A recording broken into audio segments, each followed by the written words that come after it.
પ્રહલાદજીને ભણવા માટે હિરણ્યકશિપુએ પાઠશાળામાં મોકલ્યો. એક દિવસ પૂછ્યું, બેટા તું બતાવ કે તું શું ભણ્યું, તને તો ગુરુજી શું ભણાવે છે?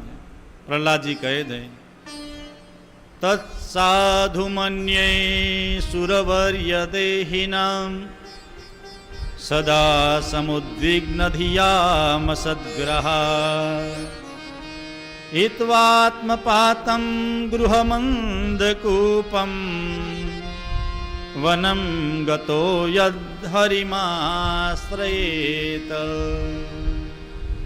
હે પિતાજી, આ સંસાર છે ને એક અંધારો કૂવો છે, અને આ કૂવામાં પડીને મરવું એના કરતાં ભગવાન હરિનો આશ્રય લો, ભગવાનને ભજો અને આ જીવનને સુધારો.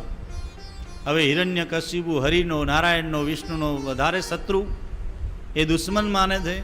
ક્રોધે ભરાયો, અરે દુષ્ટ બુદ્ધિના બાળક, તો મારા શત્રુનું નામ લે છે, અને મારા ભાઈનો વધ કર્યો છે. ગુરુજીઓને બોલાવ્યા. સંડારમર્ક નામના ગુરુજી હતા, એમને બોલ્યા, હિરણ્યકશિપુ બોલ્યો છે કે તમે અમને આવી શિક્ષા આપો છો? મારી હિરણ્યકશિપુ દાનવ વિદ્યાલયની અંદર તો શિક્ષા કેવી હોવી જોઈએ, મારો ને કાપો. ઘણી જગ્યાએ આવું શીખવાડે છે, પણ એનાથી દુનિયાને નુકસાન છે. સહિષ્ણુતા, શાંતિ,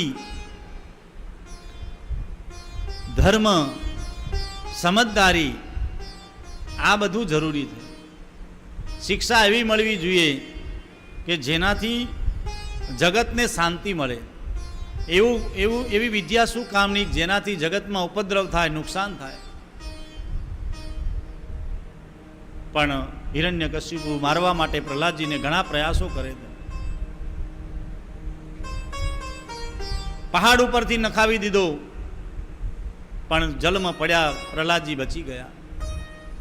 હાથીઓ નીચે કચડી નાખવા માટે હાથીઓ નીચે નાખી દીધા. ઘણા બધા હાથીઓ પસાર થયા. પ્રહલાદજી એ હાથીઓ વચ્ચે એમને એમ બચ્યા. નાનું બાળક છે, કેટલા મારવા માટે પ્રયાસ કરે છે હિરણ્યકશિપુ.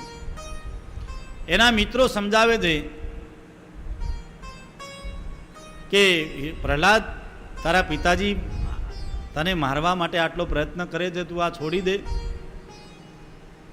પ્રહલાદજી કહે છે, જો મારવાવાળો ઉપરવાળો છે, બચાવવાળો એ જ છે. મારે એને બચાવે, મને કોઈ ભય નથી, હું તો એનો શરણાગત છું.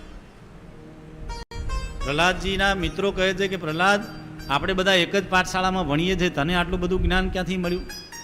અમને તને જે ગુરુજી ભણાવ્યો એ જ અમે ભણ્યા. ગુરુજી, પ્રહલાદ કહે છે, મિત્રો સાંભળો, હું માતાના ગર્ભમાં, માની કુખમાં આ બધું ભણ્યો છું. મને નારદજીએ ભણાવેલું.